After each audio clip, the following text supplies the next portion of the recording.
tolerance, and peaceful coexistence. It is now my honor to introduce the Secretary General of the United Nations, Mr. António Guterres.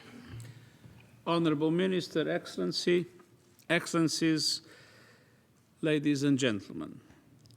Hate speech is a grave and growing threat to peace and security. It divides communities, dehumanizes entire groups, and sets the stage for bloodshed.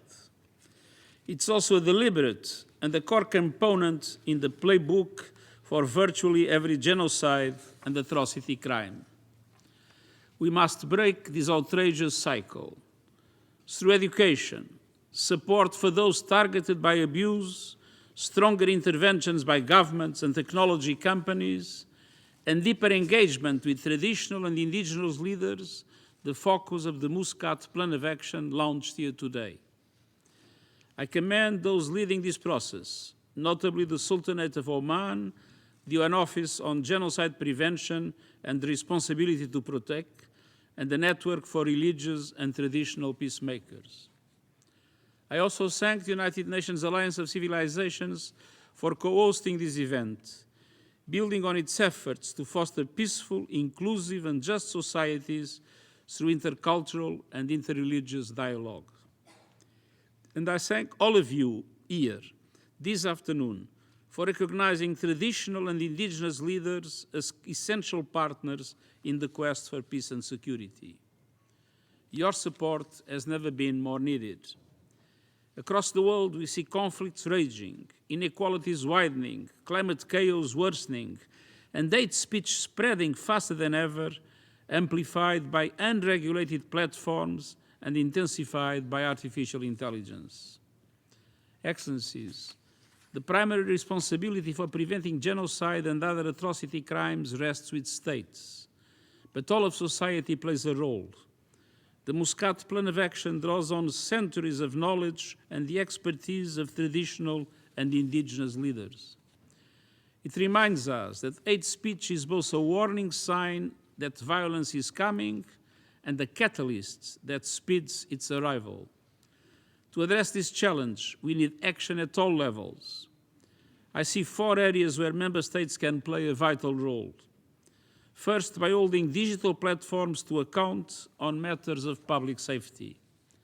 Social media, messaging apps, and other tools let hate speech and incitement to violence spread faster and farther than ever before. But it doesn't have to be that way. Digital platforms must do far more to protect individuals and groups from harm. I am particularly concerned about the risks faced by children. States should require tech companies to embed user safety in product design and rein in misguided algorithms and misuses of artificial intelligence. I'm counting on delegates to address some of these concerns next month when we convene the first global dialogue on AI. Second, by strengthening local capacity for prevention and mediation. That includes training on human rights, monitoring and reporting to strengthening early warning mechanisms. Guidance on the use of nonviolent methods for confronting hate speech and incitement to violence. Mentorship opportunities aligned with international standards and local values and traditions. And educational activities that foster respect for diversity and non-discrimination, counter and address hate speech, and promote peaceful coexistence. Third, communication. By supporting dialogue and other initiatives that build mutual understanding and strengthen social cohesion within and among communities. And by helping traditional and indigenous leaders neutralize hate-filled narratives.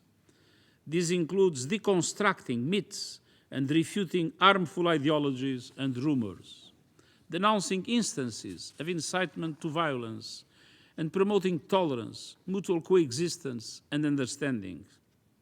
And fourth, collaboration.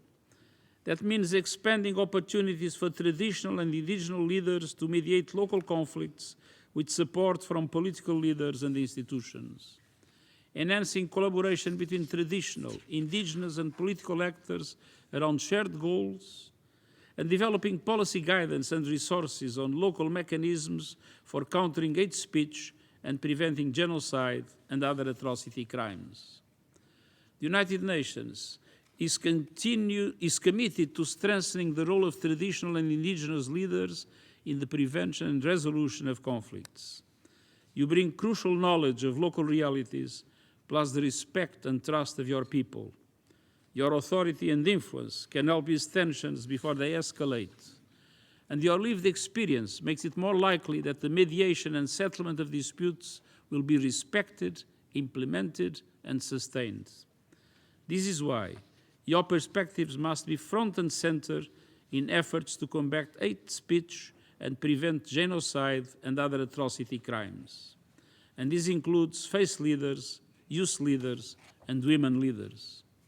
The meaningful participation of women is especially critical, as reflected in Security Council 1325 on Women, Peace and Security.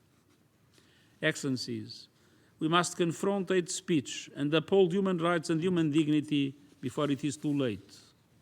States have clear obligations under international law to combat incitement to hatred and to promote inclusion, respect for diversity and solidarity. Reining in hate speech does not mean extinguishing freedom of expression.